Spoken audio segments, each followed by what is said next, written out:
जय हिंद बच्चों। मैं अनिल कुमार प्रजापति, सहायक अध्यापक हिंदी, राष्ट्रीय इंटरमीडिएट कॉलेज बाली और एनसीसी यन्नो। ठीक, आज कैसे बोला पढ़ाने से पहले तो आज आप लोगों को हम पढ़ाएंगे हिंदी व्याकरण। हिंदी व्याकरण का जो आपका टॉपिक है वह क्या है? संधि।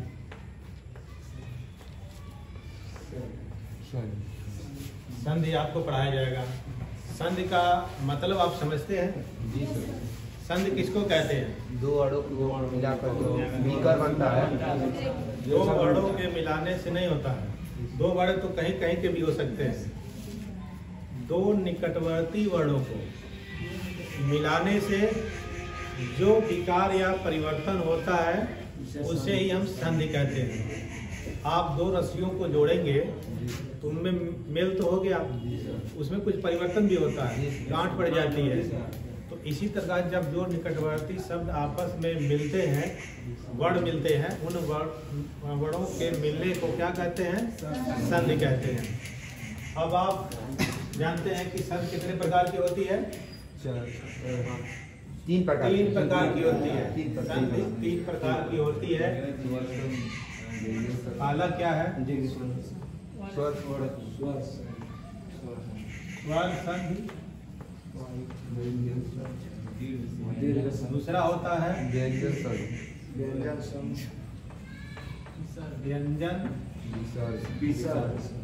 संधि और तीसरा होता है विसर्ग संधि।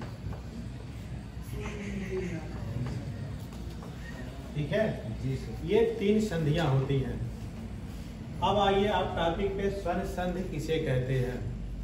जब दो निकटवर्ती वर्ड क्या होते हैं? स्वर होते हैं और उनके मिलने से जो विकार या परिवर्तन होता है उसे हम स्वर संधि कहते हैं। जैसे आप देखिए, जैसे में आप देख लीजिए धन धन अर्थी, ये हमने लिखा धन धन अर्थी। इसको क्या हम संधि विच्छेद क्या होगा? आपका इसका संधि हो गया धनार्थी। ठीक, ये हुआ। अब इसमें मिल क्या रहा है? आप यहाँ देखिए क्या है, इस नौ में क्या मिला हुआ है? और मिला हुआ है। आप क ख ग पढ़ते हैं, उसमें क्या मिला होता है? सारे में अ स्वर पहले से मिला होता है। ठीक है, क्योंकि व्यंजन जो है आप क लिखेंगे, थ लिखेंगे, ग लिखेंगे, घ लिखेंगे, जब इसके नीचे हलंत होता है इसका मतलब है कि इसमें कोई स्वर नहीं। और जब ये हलंत हट जाता है इसका मतलब इसमें अ स्वर आ गया है।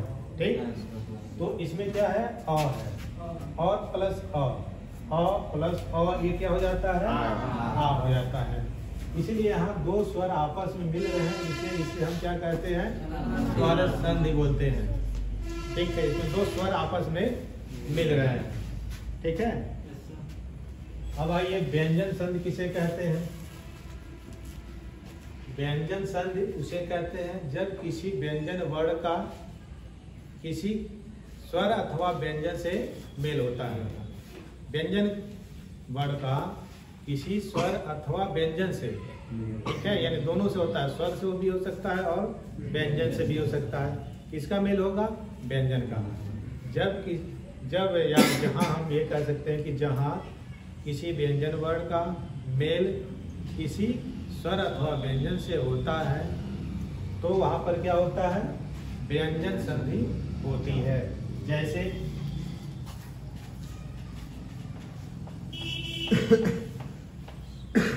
अब चूंकि हमने कहा है व्यंजन वर्ण, ये क्या हो गया? व्यंजन हो गया यहाँ। और उसके बाद क्या है? इसमें लिख दिया।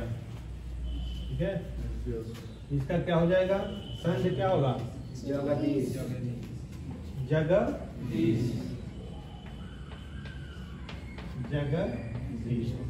ठीक है, यानी यहाँ क्या मिला? आपका व्यंजन किससे मिल रहा है? स्वर से मिल रहा है। तो यहाँ पर परिवर्तन क्या हो गया?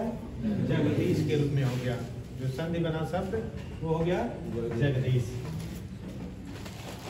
अब आते हैं व्यंजन का, व्यंजन वर्ण से मिलान कैसे होता है। यही है, अगर ये जगत आपका हो गया, जगत प्लस हमने क्या कर दिया, नाश कर दिया, आपका क्या हो गया, जगन्नाथ।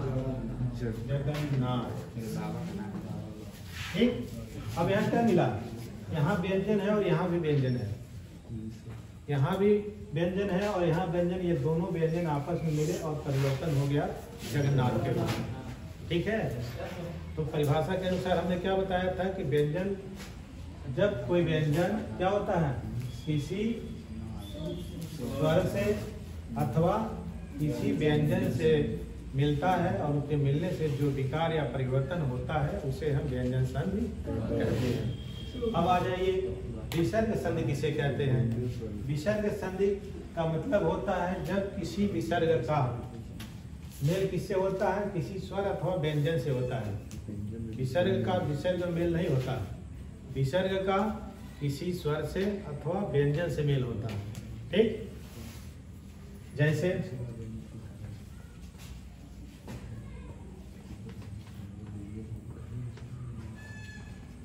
नहीं है धन गुड़, क्या हो जाएगा, निर्गुण हो जाएगा।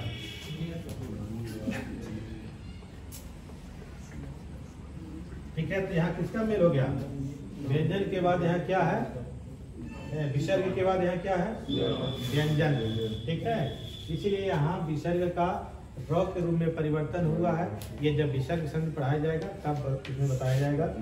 तो ये निह धन गुण बराबर क्या हो गया, तो ये जो चीज है ये संधि था और संधि के ये प्रकार थे और ये उनके उदाहरण की कैसे संधि होता है।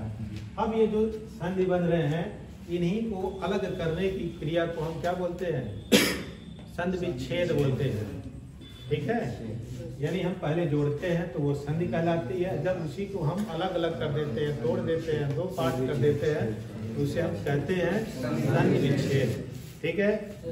अब आ जाइए आप, जो आपका पहला स्वर संधि है उसके बारे में पढ़ते हैं।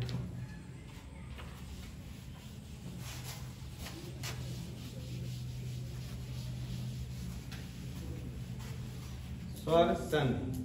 ठीक है। अब ये देखते हैं कि स्वर संधि कितने प्रकार की होती है। प्रकार हम भी देखते हैं स्वर संधि के प्रकार। ठीक है। पहला कौन सा प्रकार है, दिल, दीर्घ, यड़, दीर्घ, गुड़, यड़, गुड़, वृद्धि, यड़ और आयात,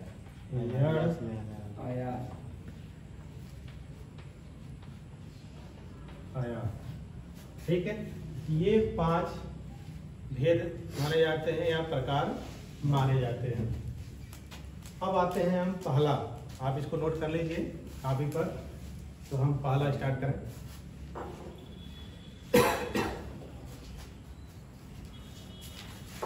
नोट हो गया, जी सर।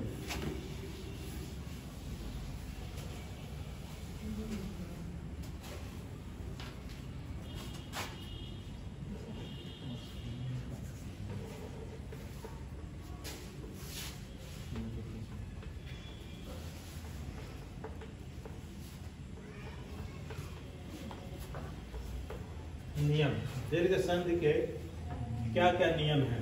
ठीक है। यदि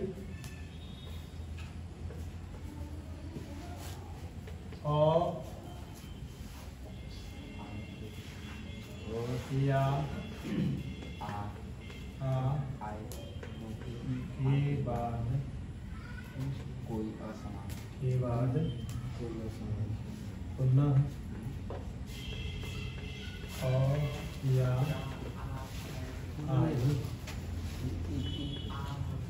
आए तो दोनों मिलकर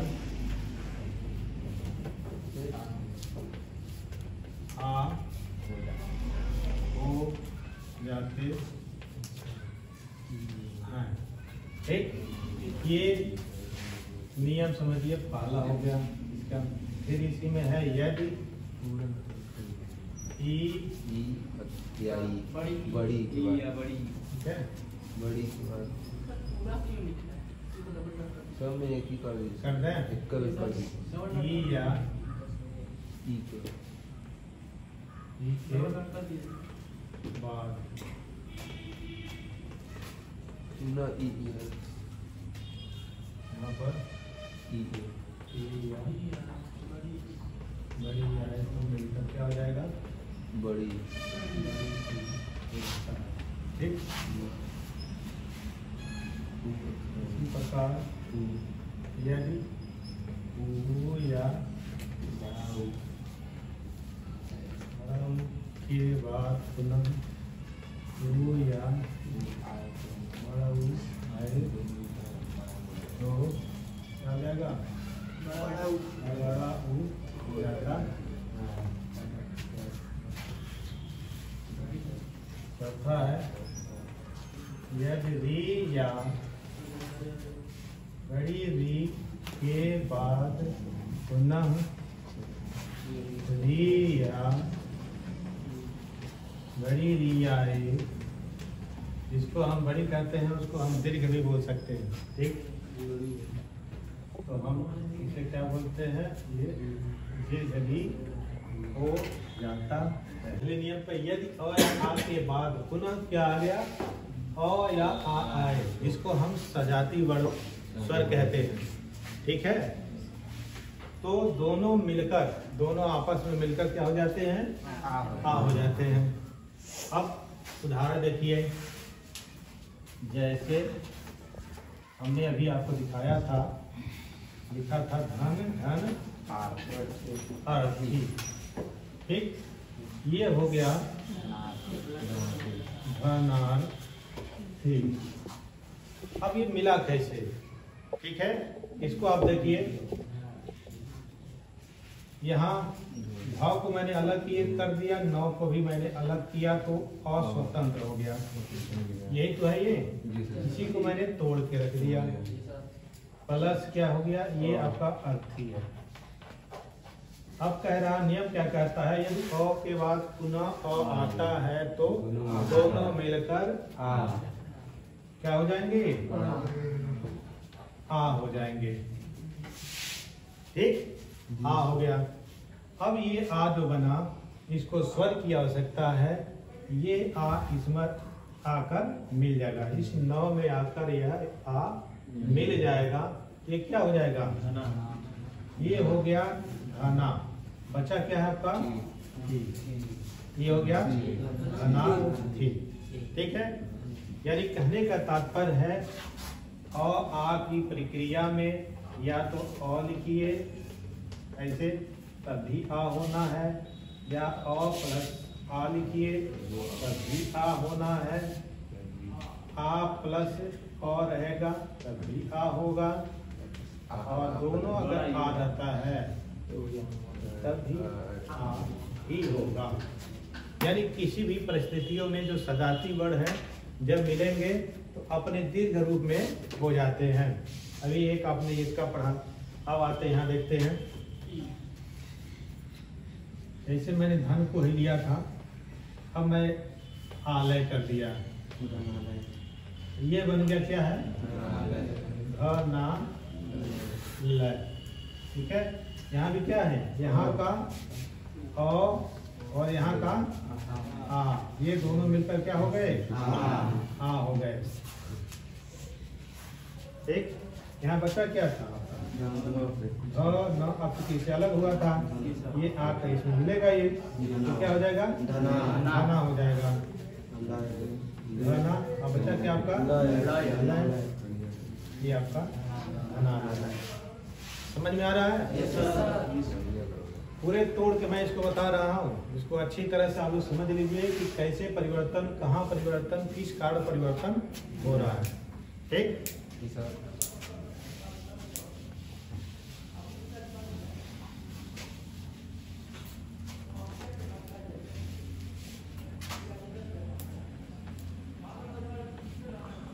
ये है मैंने लिखा विद्यालय। अगर इसका संविच्छेद करना हो तो कैसे करेंगे? विद्याधन आलय। ये इसका संधि विच्छेद हुआ। यानी संधि शब्दों को जब हम अलग करते हैं उसे हम विच्छेद कहते हैं। ये विच्छेद हो गया, ठीक है। अब जैसे आपने किया तो कहाँ आपने अलग किया, यहाँ आपने देखा कि यहाँ आ की मात्रा लगी हुई है। इसका मतलब अब जो शब्द बोलने से भी दो शब्द निकलते हैं मुख से। क्या निकल रहा है? विद्या आलय। दो चीज निकल रहे तो आपने सीधे सीधे विद्यालय लिख दिया, ठीक है।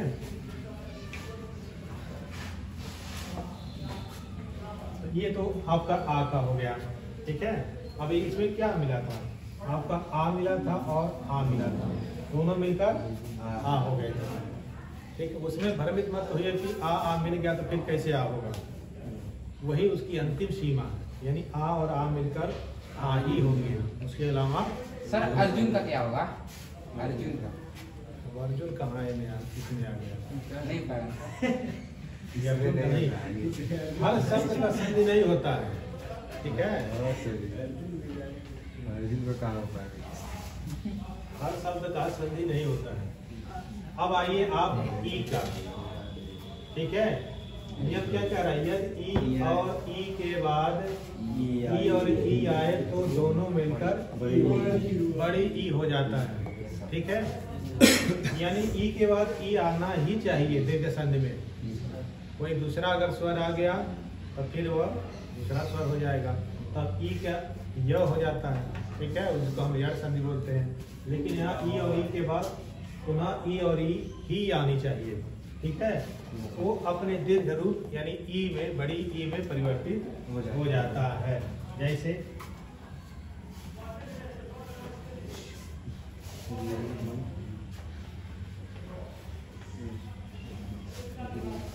गिरिधन, यहाँ ई है और यहाँ भी ई है, दोनों मिलकर क्या हो जाएंगे? बड़ी ई हो जाएगा और ये शब्द बनेगा गिरी। मात्रा के बारे में आपको भ्रमित होना नहीं है। संधि करते वक्त तो आपको बिल्कुल भी कोई चिंता नहीं होनी चाहिए। विच्छेद करते वक्त जब आप करेंगे तब वहाँ मात्राओं को ध्यान देना जरूरी हो जाता है, ठीक है। क्योंकि गिरी को आप यहाँ बड़ी की मात्रा लगाएंगे तभी संधि के नियमों के हिसाब से सही आएगा।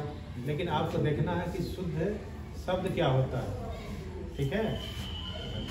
अब ये कैसे बना, आपको फिर एक बार मैं तोड़ के बता देता हूँ।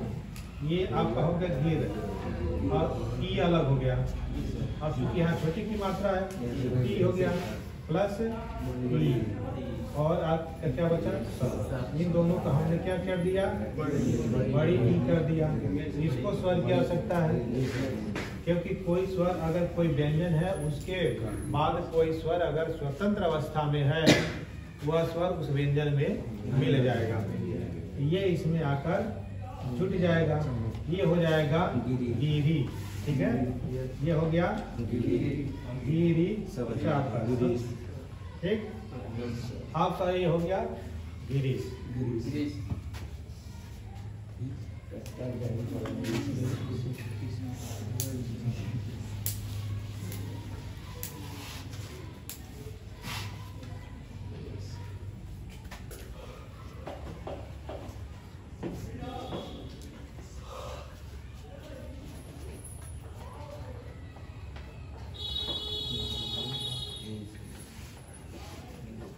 क्या हो जाएगा?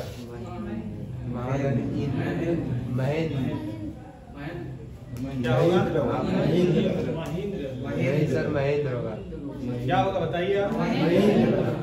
महेंद्र होगा सर। यहाँ आ लिखा गया और यहाँ ई लिखा हो गया, इसे क्या हो जाएगा? ये दीर्घ संधि नहीं होगा। महेंद्र होगा। जब इसको हम क्या लिखेंगे? मही धन इंद्र लिखेंगे, तब ये क्या हो जाएगा? महेंद्र। ठीक, क्योंकि यहाँ आ गया था और यहाँ ई, तो संधि क्या हो जाता? गुड़ संधि। गुड़ संधि हो जाता।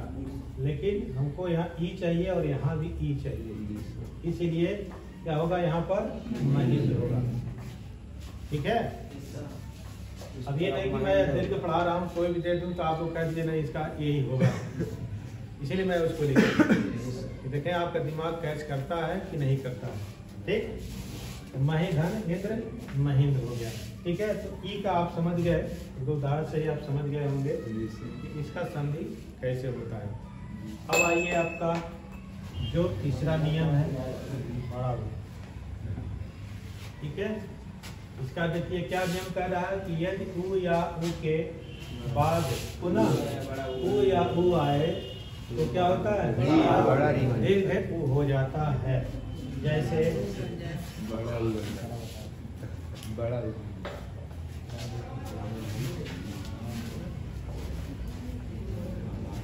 धान धन क्या हो जाएगा। आपको संधि करते वक्त हमेशा यही दो शब्दों पे आपको देखना होता है। ठीक है, कि यहाँ ऊ है, ऊ के बाद कोई असमान स्वर तो नहीं है। ऊ के बाद कोई असमान स्वर होगा तो ऊ का वह हो जाता है, लेकिन अगर ऊ के बाद ऊ है तो वह दीर्घ संधि होगा। यहाँ ऊ और ऊ मिलकर क्या हो जाएगा, पाड़ा ऊ हो जाएगा। ठीक, ये भी आपको बता देते हैं। देखिए कैसे ऐड होता है। मैंने 9 को अलग कर दिया, ये ऊ आपका अलग हो गया, प्लस आपका उदय है। ठीक, अब ये दोनों क्या होते हैं, मिलकर हो जाएंगे बड़ा ऊ। क्या ऊ की मात्रा इस पर लगेगी, क्या हो जाएगा, भानु। अच्छा क्या, ठीक है, ये हो गया। ठीक, तो इसी प्रकार जो भी मात्राएं होंगी, ठीक है, यहाँ पर आपको ध्यान देने योग्य है। जब तक आप ये नियम याद नहीं करेंगे तब तक आपका सही नहीं होगा। ठीक है, इसलिए यहाँ ऊ है तो यहाँ तुरंत देखिए ऊ है, कोई अन्य स्वर है। अगर सेम आ गया, सजाती आ गया तो दीर्घ होगा, अगर विजाती हो गया तो आप समझ लीजिए यण होगा। तुरंत पकड़ लीजिए कि यण संधि होगा। ठीक, नियम कहता है कि यदि ली या री के बाद क्या आ जाए, ली या दीर्घ री आए तो दोनों मिलकर क्या होते हैं, दीर्घ री हो जाता है। ठीक है, ये बहुत आसान होता है, 2-3 उदाहरण ही मिलते हैं। क्या है, पितृ आज्ञा रीढ़। ठीक है, यहाँ री है और यहाँ भी री है, दोनों री मिलकर क्या हो जाएंगे, दीर्घ री हो जाता है। ठीक, तो आप कैसे, ये हमने तोड़ दिया, ये आपका री बच गया। ठीक, और यहाँ भी दीर्घ री है, इसको मैंने क्या किया, जोड़कर दीर्घ री कर दिया, ये दीर्घ री हो गया। जब हम नीचे ये डबल लगा देते हैं तो दीर्घ री हो जाता है। अब ये क्या होगा, इसमें मिल जाएगा, ये क्या हो गया, P3, ये तो सिंगल हो गया।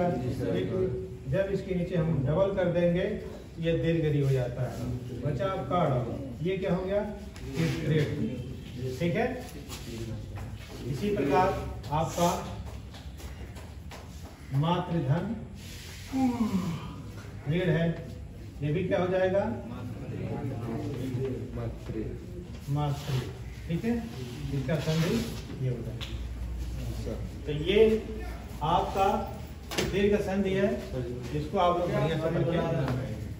ठीक, ओके, धन्यवाद।